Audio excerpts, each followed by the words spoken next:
Newtown, Wales, a small town where life moves slowly and everyone knows their neighbors by name. It was here, in 2004, that Kaylia Louise Titford was born. She entered this world with a challenging diagnosis, spina bifida. Doctors were cautious, warning that her life would be a constant struggle. But Kaylia wasn't about to give up so easily. Those who knew her in school remember her as a spunky, mischievous girl in a sports wheelchair. She wasn't just a child with a disability. Kaylia was a star of adaptive basketball. There was a fire in her eyes. She dreamed of the Paralympic Games. She had the grit, the stubbornness, and an incredible will to live. This girl had everything it took to become a sporting legend. But in October 2020, all of that vanished. The dreams, the sports, the laughter, it all ended behind the closed doors of her own home. When police officers entered her room, time seemed to stand still. What they discovered there made even seasoned veterans of the force shudder. It wasn't just a scene of death. It was a scene of total, inhuman neglect. Today, we reconstruct the timeline of this tragedy. We have to ask, how did a talented young athlete end up in total isolation while under the care of her own parents? And why did the case of Kaylia Titford become a landmark trial that changed the British justice system forever?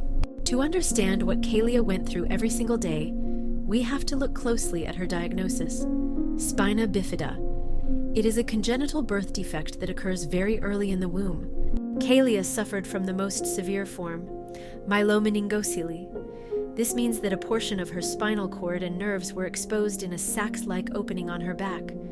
Although she underwent surgery immediately after birth, the damage to her nervous system was irreversible. What did this mean for her daily life? First, paralysis. Kaylia was entirely confined to a wheelchair. She couldn't stand up or stretch her legs. Her muscles relied completely on external stimulation and regular physiotherapy. Second, the loss of sensation. This is a critical detail. People with this diagnosis often cannot feel pain in the lower half of their bodies. If a wound or a pressure sore develops, they might not even notice it. This is why it is vital, life-saving, for a caregiver to check the patient's skin every single day. Thirdly, there were the associated conditions. Kaylia had hydrocephalus, a buildup of fluid in the brain. She required a special shunt to drain this fluid. Any malfunction in that system could lead to a medical catastrophe. But perhaps the most difficult aspect was hygiene. Due to nerve damage, Kaylia had no control over her bowel or bladder. She was completely dependent on catheters and constant changes of clothing and bedding. Doctors testified in court that with proper care, people with this diagnosis live long, fulfilling lives. They study, they work, they start families. Kaylia's illness was a challenge, but it was not a death sentence. The sentence was the fact that in the final months of her life, no one was looking at her skin. Due to her increasing weight and total immobility, deep ulcers formed on her body and infection set in. Something that would be a simple scratch for a healthy person became the cause of sepsis for Kaylia. Deprived of care and unable to move, her body was literally failing. Locked within four walls, she was fading away in the very place that should have been her sanctuary. To the outside world, the Titford family seemed perfectly ordinary, even hardworking. The father, Alun, was a long-haul truck driver, often away to provide for his family. The mother, Sarah, worked as a care assistant. By a cruel twist of fate, Sarah's profession was looking after the elderly and the vulnerable. She was paid to be compassionate. She knew exactly how to treat pressure sores and why hygiene was a matter of life and death. But once she crossed her own threshold, that mercy vanished. She possessed the skills to save her daughter, yet she consciously chose to withhold them. This tragedy didn't happen overnight. As early as 2017, Kaylia began to disappear from the medical radar. She stopped attending appointments with her physiotherapist and her dietitian. The reason was chillingly simple. Her mother ignored the notifications and simply stopped booking the visits. When March 2020 arrived and the world went into lockdown, It became a death sentence for Kalia. The school teachers, her only remaining link to the outside world, could no longer see her. She was left alone with the two people who had decided to stop noticing her. Instead of the specialized care she required, Kalia was fed a relentless diet of fast food. Her parents simply dropped takeout boxes in her room. In just 6 months, the teenager, who stood only 4 feet 8 inches tall, 142 centimeters, reached a weight of 322 pounds, 146 kilograms. Her body mass index BMI reached a staggering 70. The most heartbreaking evidence emerged later. Kalia used to message her mother on WhatsApp from the very next room. She pleaded for help to get clean. She complained about the filth and the flies crawling on her. In response, she received only irritation or total silence.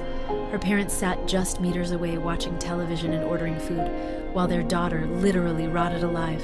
Kalia could no longer move on her own. She couldn't even shift her weight to ease the mounting pain. Her wheelchair had become too small for her, and her bed had turned into a place of torture. She had become a hostage in her own bedroom, a place the police would later describe as unfit for any human inhabitant. But above all, she was a victim of the absolute, icy indifference of the two people who were supposed to love her most in the world. The most terrifying part of this story is the silence. In the Titford household, it was deafening. Kalia spent her days on the second floor in her bedroom, while her parents remained on the first floor.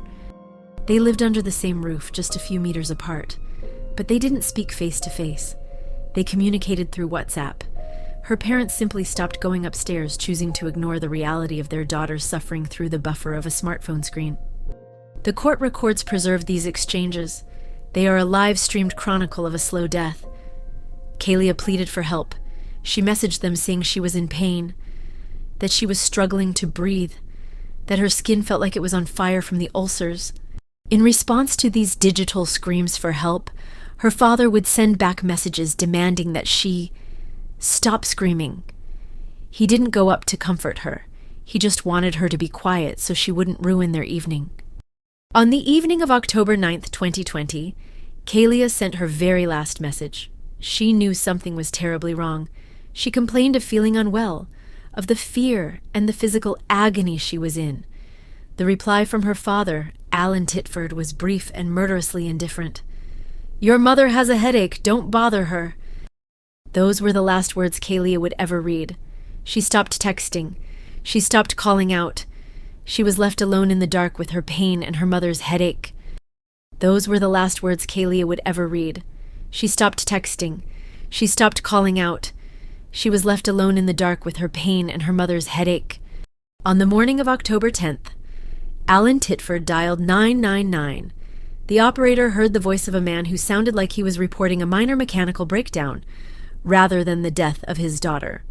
There was no panic in that call, no tears, only a heavy, suffocating emptiness. Hello? Hello? I can't catch you, I'm sorry. Okay, so we can still help her there now, okay. Who else is in the property with you? My partner and my daughter. Okay, so we need to help her there now, okay. We are coming to you as soon as we can, but we need to help her there now before we do arrive, okay. So it's really important we get her onto the floor. I'll just go get my partner. Okay. At Swansea Crown Court, the defense tried to find an excuse for this nightmare. Alan's lawyers spoke of his laziness, his long shifts at work, and chronic fatigue. Alan Titford himself told the jury, without flinching, that he had not entered his daughter's room for weeks. His excuse?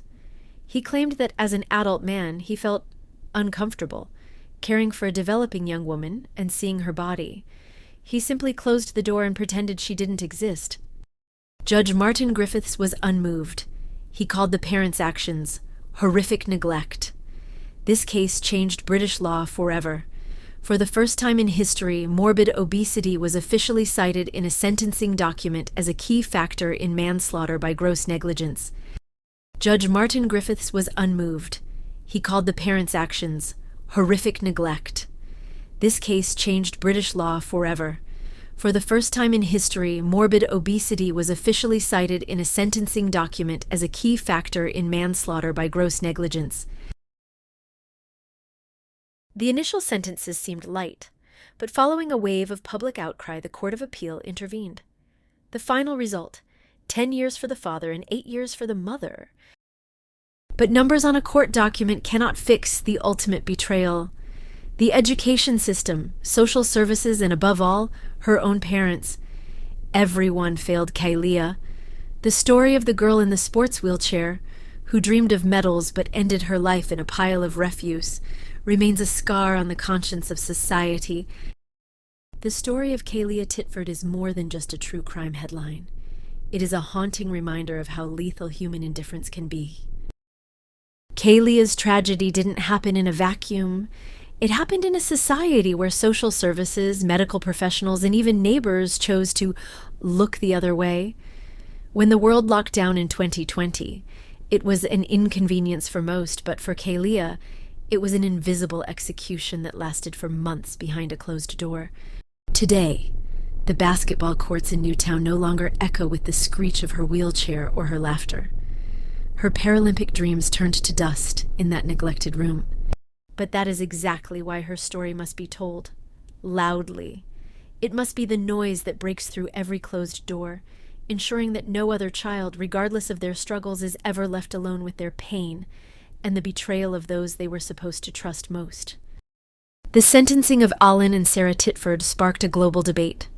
Many believe that even 10 years is an insult to the unimaginable suffering their daughter endured.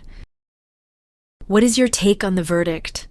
Can exhaustion or work fatigue ever excuse such horrific neglect?